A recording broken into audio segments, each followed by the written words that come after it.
안녕하세요. 김태훈의 현명한 투자자 방송 시작하겠습니다. 본 영상에서 다루는 내용은 투자 권유가 아니며 각 개인의 투자 판단에 대한 책임을 지지 않습니다. 별도 SNS 채널 가입을 유도하거나 투자 권유 및 유료 리딩 서비스를 홍보하는 불법 사칭 계정에 유의하시기 바랍니다. 자, 오늘은 누닛에 대해서 다시 한번 말씀을 드리겠는데요. 예전에 또 한번 방송을 해드린 적이 있는데, 누닛 같은 경우는 이게 영상 진단 쪽, 거기에도 이제 AI 기술을 활용해서 영상 진단을 한다고 그래서 나름 병원에서 성과를 내고 있고 매출도 있는 그런 회사이긴 합니다. 하지만 작년 같은 경우 의정 갈등 때문에 이 루닛의 이런 그러니까 인공지능 AI 관련된 이 영상 분석 솔루션을 사용할 수 있는 병원들이 제대로 장사를 하지 못했죠. 그러다 보니 작년에도 실적이 좋지는 않았습니다. 그런데 그 전에도 역시 실적이 안 좋았고 그 전전년에도 실적이 계속 안 좋았습니다.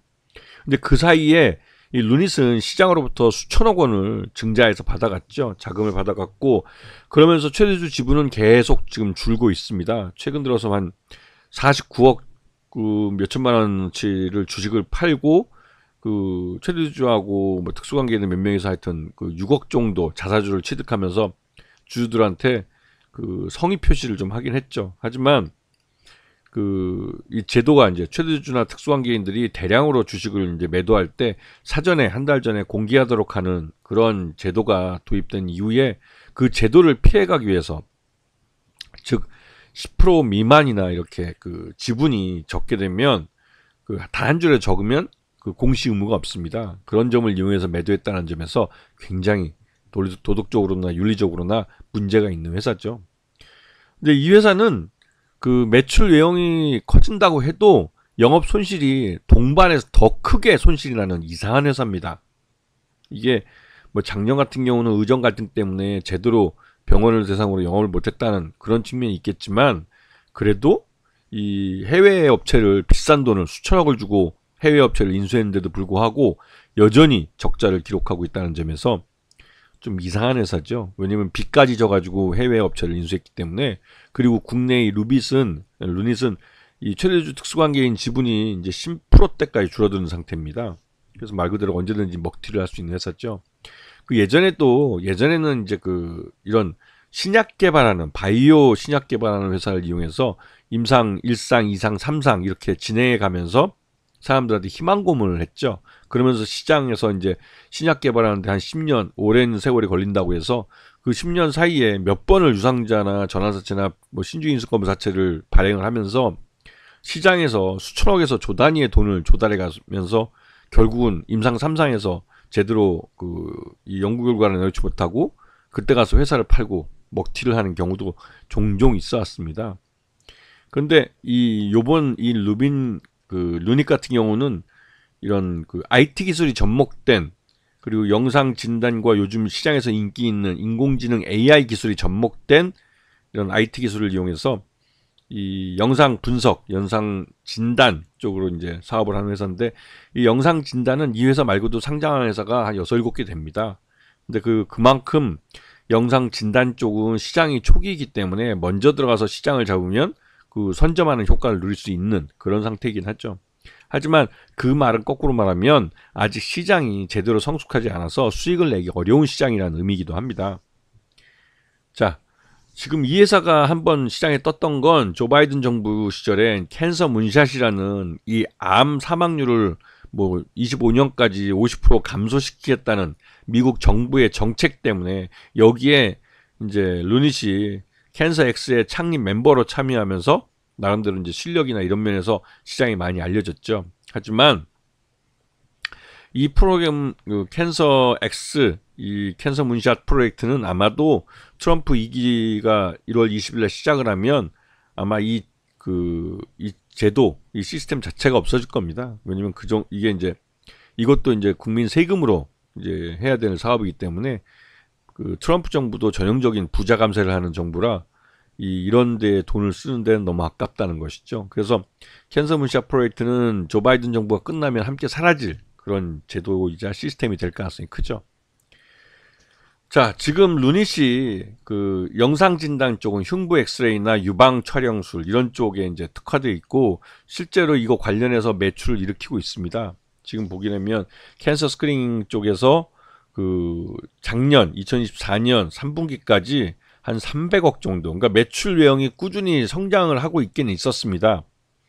근데 이 매출 외형 성장도 어느 정도 좀 그 뭐랄까요, 이 성장성이 좀 둔화되고 있는, 그러면서도 이 성장성이 둔화됐는데 그 실적은 좀처럼 그 흑자를 내지 못하는, 그래서 규모의 경제를 달성하기도 어려운 그런 상황이라는 것이죠.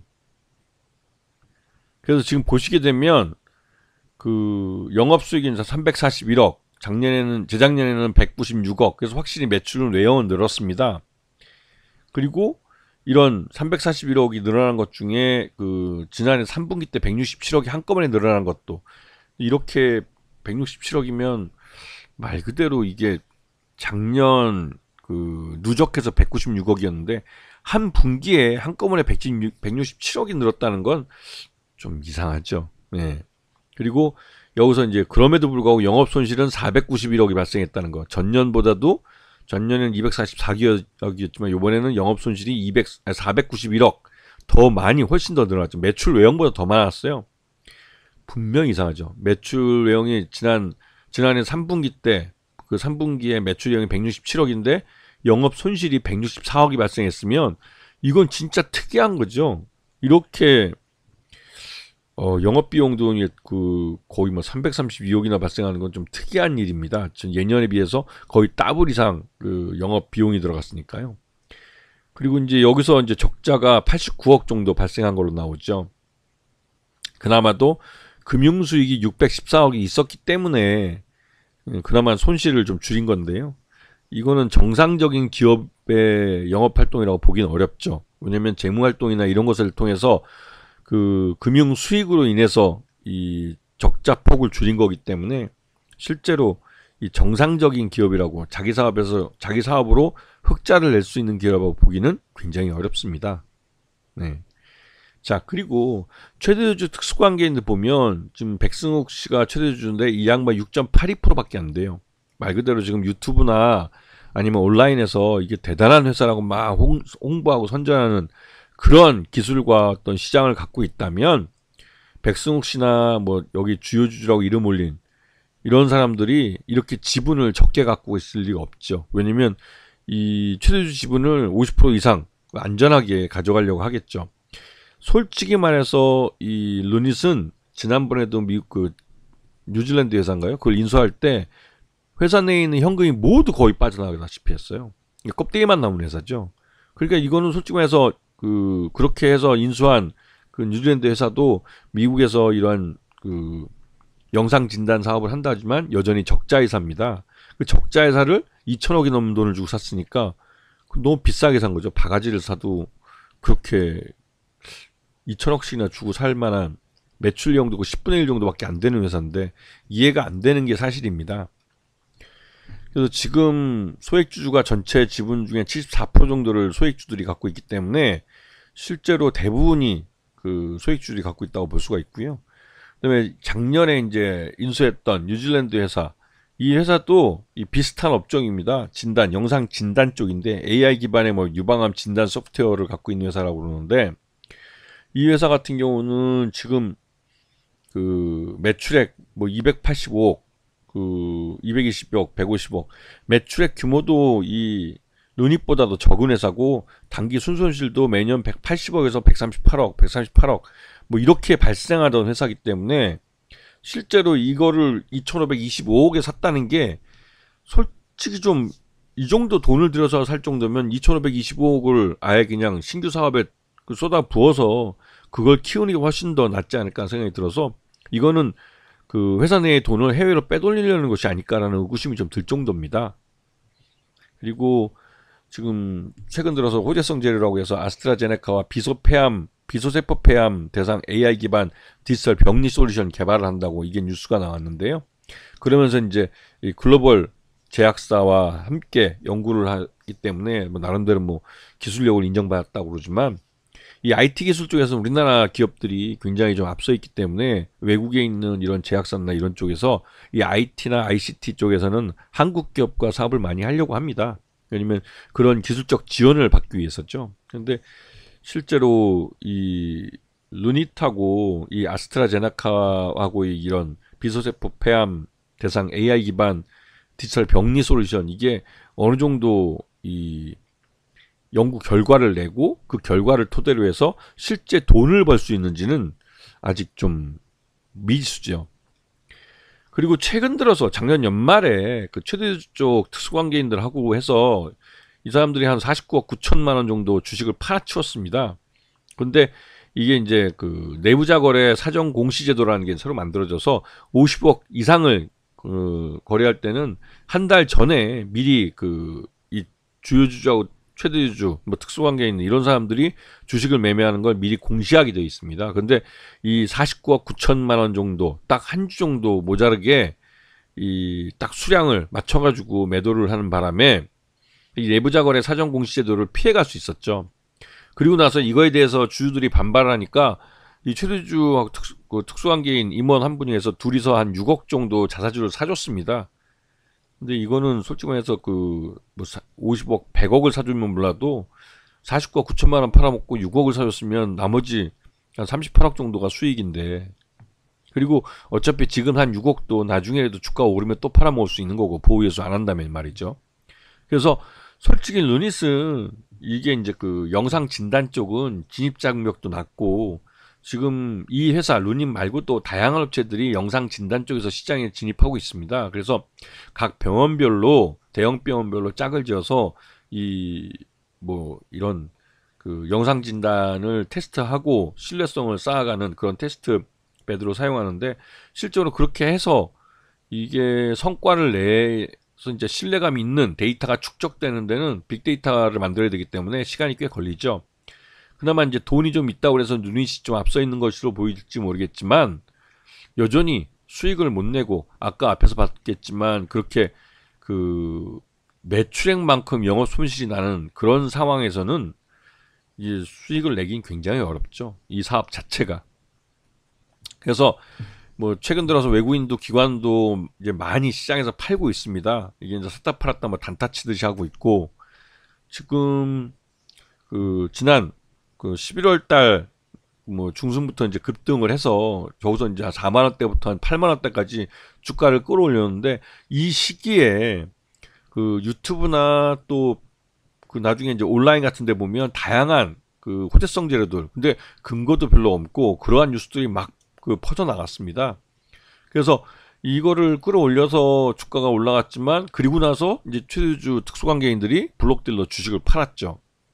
그 결국은 제주는 뭐 누가 부렸는지 뭐 모르겠지만 하여튼 돈을 챙겨간 건 그 최대주하고 특수관계인들, 주식을 대량으로 블록딜러 판 이 사람들입니다. 근데 이 루닛 자체가 뭐 흑자를 내고 계속 기업 가치를 가지기에는 좀 어려운 회사다 보니 실제로 이 회사에 대한 신뢰는 별로 없습니다. 예전부터 말씀드렸지만 진짜로 좋은 회사면 이미 실적이 흑자로 돌아서고, 흑자로 돌아선 것만큼 배당을 많이 주든지 아니면 최대주주가 자기 지분을 늘리기 위해서 자사주를 취득해서 소각을 하든지 그런 걸 많이 합니다.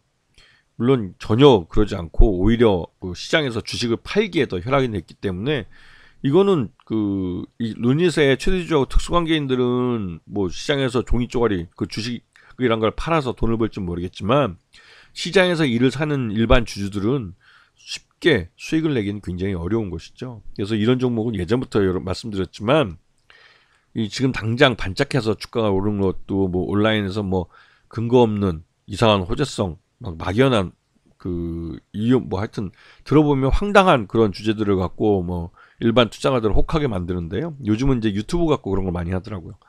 하여튼 그런 것들도 이제 많이 경험을 해 보셔야 이런 거에 안 속고 그럴 텐데, 이제 개인 투자자들이야 뭐 이런 뭐 재료가 아니면 회사 내용이 뭐 어쨌든 간에 주가만 올라서 수익을 내줄 수 있으면, 이것도 분명히 4만 원에서 8만 원대까지 주가가 이렇게 급등을 단기간 거의 한 달 사이에 급등해 줬기 때문에 좋은 종목 아니냐라고 말을 하시겠지만, 그 주가가 오른 내용이 그 말 그대로 이 회사가 자기 자력으로, 그러니까 주력 사업에서 실적을 내서 주가를 끌어올린 것이 아니라 시장 내에 막연한 이런 막연한 호재성 재료들이 그 유튜브나 온라인에서 유포되면서 그 어떻게 보면 머니게임 하듯이 주가를 끌어올린 거라고 볼 수가 있겠죠. 그리고 그 끝에는 이 최대주 특수관계인들이 블록딜러 주식을 모두 매각을 했고요.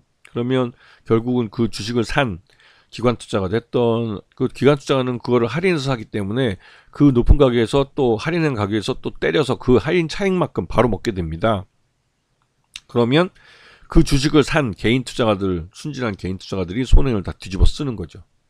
그래서 그 예전부터 누니같이 자기 사업에 돈을 못 버는, 그러면서 또 막연히 뭔가 한 방에 있을 것 같은 그런 종목들은 조심해야 한다고 여러 번 말씀드렸어요. 결국은 지금처럼 단기간으로 주가를 끌어올릴 만한 어떤 재료가 있을 때는 그나마 이렇게 단기간으로 주가가 이게 급등할 수도 있겠지만, 대부분 이런 기간도 좀 지나고 나면 이제 더 이상 해먹을 것도 없기 때문에 회사를 팔고 그나마 이제 어느 정도 받을 수 있을 때 팔고 빠져나가는 경우도 많습니다. 왜냐면 최대주 지분도 이런 식으로 지금도 증자를 더하거나 그러면 10% 미만으로 줄기 때문에, 그러면 진짜로 이제 먹튀를 하게 되는 경우가 많죠. 그렇기 때문에 조심하셔야 되는 겁니다. 아시겠죠? 자, 오늘 방송 여기서 마치겠습니다. 감사합니다.